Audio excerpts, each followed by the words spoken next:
ओम साई राम। सभी को सादर प्रणाम। आज मैं आपके सामने पढ़ने जा रही हूँ अध्याय 34 श्री साई सच्चरित्र उदी की महिमा भाग 2। इस अध्याय में भी उदी की ही महत्ता क्रमबद्ध है तथा उन घटनाओं का भी उल्लेख किया गया है जिनमें उसका उपयोग बहुत ही प्रभावकारी सिद्ध हुआ। डॉक्टर का भतीजा। नासिक जिले के मालेगांव में एक डॉक्टर रहते थे। उनका भतीजा एक असाध्य रोग से पीड़ित था। उन्होंने तथा उनके सभी डॉक्टर मित्रों ने समस्त उपचार किए, यहाँ तक कि उसकी शल्य चिकित्सा भी कराई, फिर भी बालक को कोई लाभ न हुआ। उसके कष्टों का पारावार न था। मित्र और संबंधियों ने बालक के माता पिता को दैविक उपचार करने का परामर्श देकर श्री साईं बाबा की शरण में जाने को कहा, जो अपनी दृष्टि मात्र से असाध्य रोग साध्य करने के लिए प्रसिद्ध हैं। अतः माता पिता बालक को साथ लेकर शिरडी आए। उन्होंने बाबा को साष्टांग प्रणाम कर श्री चरणों में बालक को डाल दिया और बड़ी नम्रता तथा आदरपूर्वक विनती की कि हे प्रभु, हम लोगों पर दया करो। आपका संकट मोचन नाम सुनकर ही हम लोग यहाँ आए हैं। दया कर इस बालक की रक्षा कीजिए प्रभु, हमें तो केवल आपका ही भरोसा है। प्रार्थना सुनकर बाबा को दया आ गई और उन्होंने सांत्वना देकर कहा कि जो इस मस्जिद की सीढ़ी चढ़ता है उसे जीवन पर्यंत कोई दुख नहीं होता। चिंता न करो, ये उदी ले उस रोग ग्रसित स्थान पर लगाओ। ईश्वर पर विश्वास रखो, वह सप्ताह के अंदर में पूर्ण स्वस्थ हो जाएगा। यह मस्जिद नहीं, यह तो द्वारकावती है, और जो इसकी सीढ़ी चढ़ेगा उसे स्वास्थ्य और सुख की प्राप्ति होगी तथा उसके कष्टों का अंत हो जाएगा।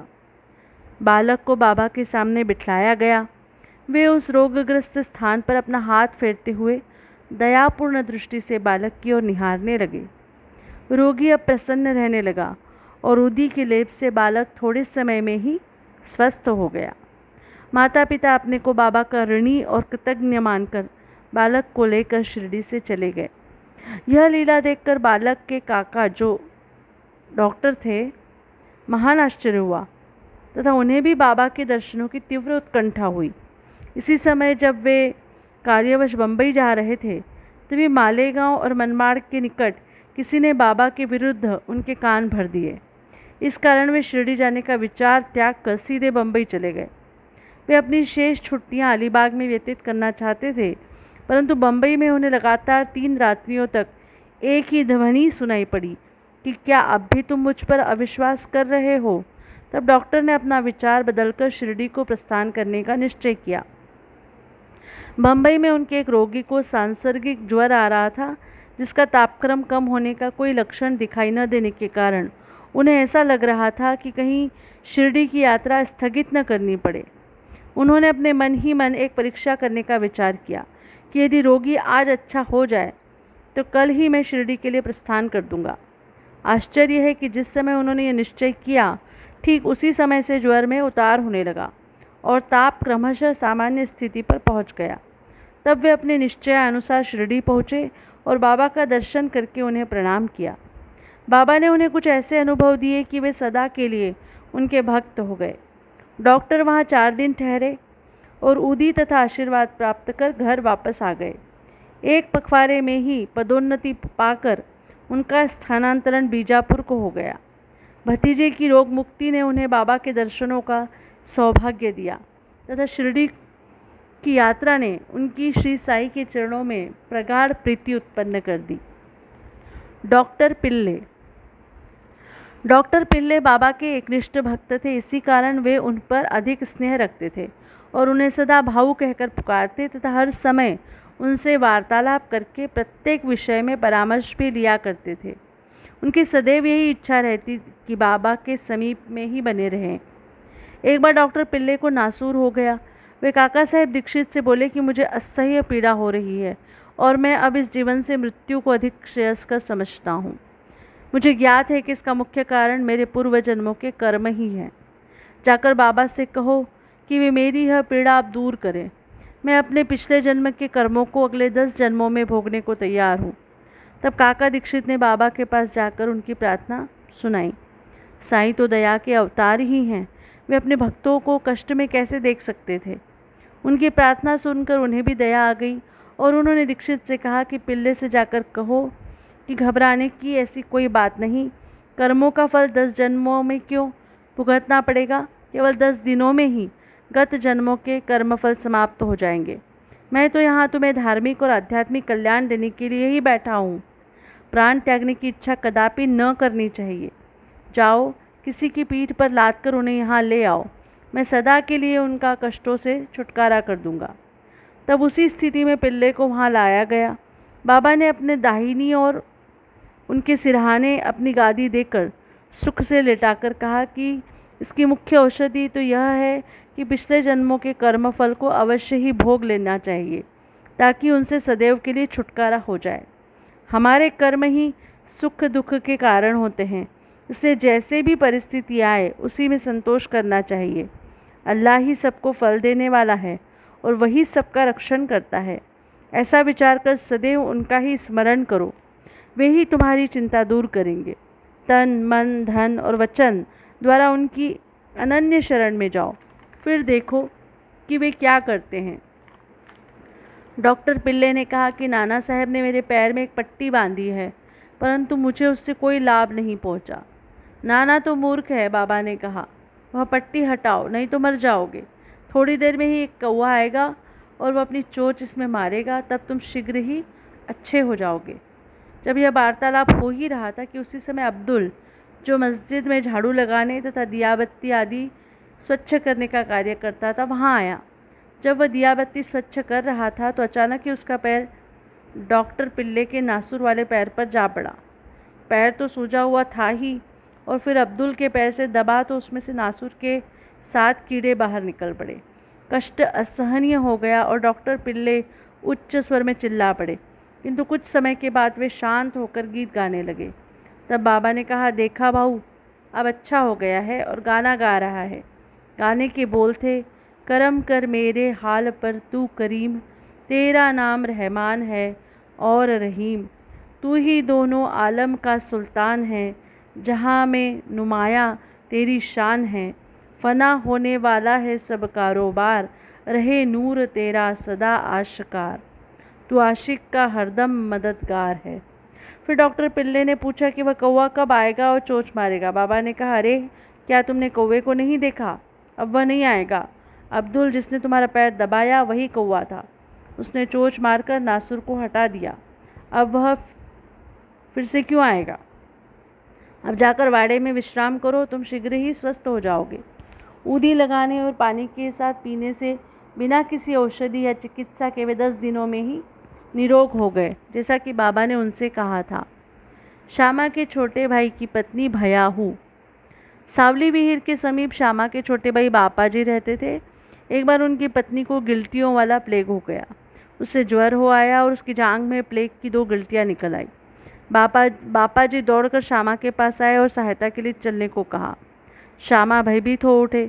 उन्होंने सदैव की भांति बाबा के पास जाकर उन्हें नमस्कार किया और सहायता के लिए उनसे प्रार्थना की तथा भाई के घर जाने की अनुमति मांगी। बाबा ने कहा कि इतनी रात्रि व्यतीत हो चुकी है, अब इस समय तुम कहाँ जाओगे? केवल उदी ही भेज दो। ज्वर और गिल्टी की चिंता क्यों करते हो?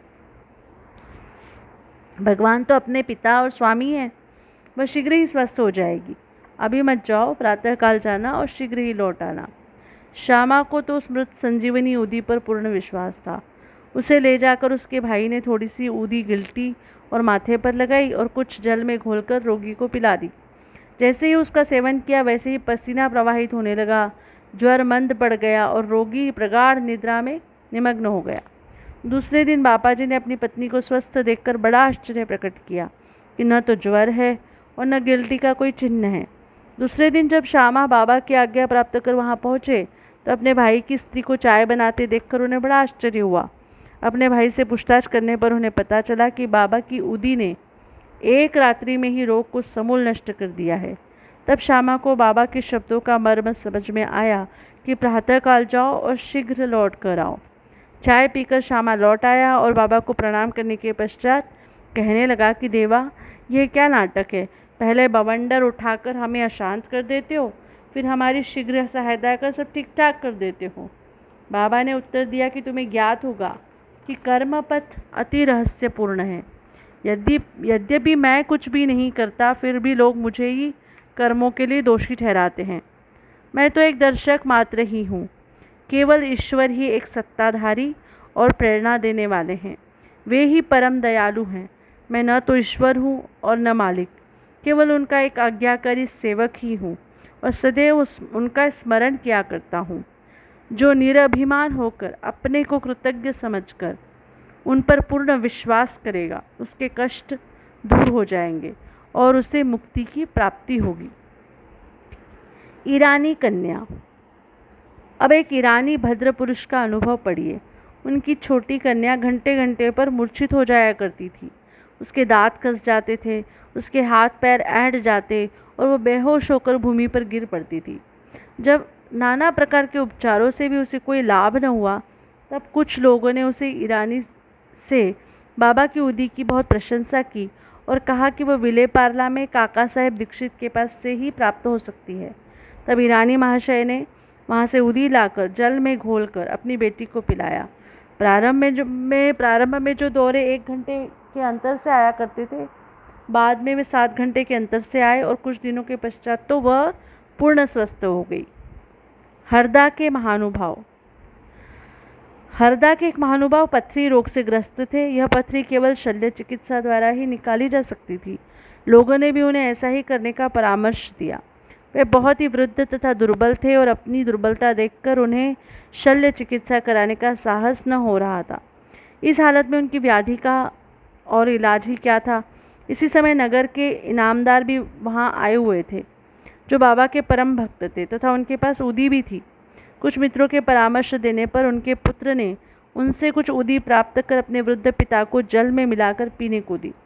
केवल 5 मिनट में ही उदी के पेट में जाते ही पथरी मल मूत्रेंद्रिय के द्वार से बाहर निकल गई और वह वृद्ध शीघ्र ही स्वस्थ हो गया। बम्बई की महिला की प्रसव पीड़ा। बम्बई की कायस्थ प्रभु जाति की एक महिला को प्रसव काल में असहनीय वेदना हुआ करती थी। जब वह गर्भवती हो जाती तो बहुत घबराती और किम कर्तव्य मूढ़ हो जाया करती थी। इसके उपचारार्थ उनके एक मित्र श्रीराम मारुति ने उसके पति को सुझाव दिया कि यदि इस पीड़ा से मुक्ति चाहते हो तो अपनी पत्नी को शिरडी ले जाओ। पुनः जब उनकी स्त्री गर्भवती हुई तो वे दोनों पति पत्नी शिरडी आए और वहाँ कुछ मास ठहरे। वे बाबा की नित्य सेवा करने लगे। उन्हें बाबा के सत्संग का भी बहुत लाभ हुआ। कुछ दिनों के पश्चात जब प्रसव काल समीप आया, तब सदैव की भांति गर्भाशय के द्वार में रुकावट के साथ अधिक वेदना होने लगी। उनकी समझ में नहीं आता था कि अब क्या करना चाहिए। थोड़े ही देर में एक पड़ोसी आई और उसने मन ही मन बाबा से सहायता की प्रार्थना कर जल में उदी मिलाकर उसे पीने को दी।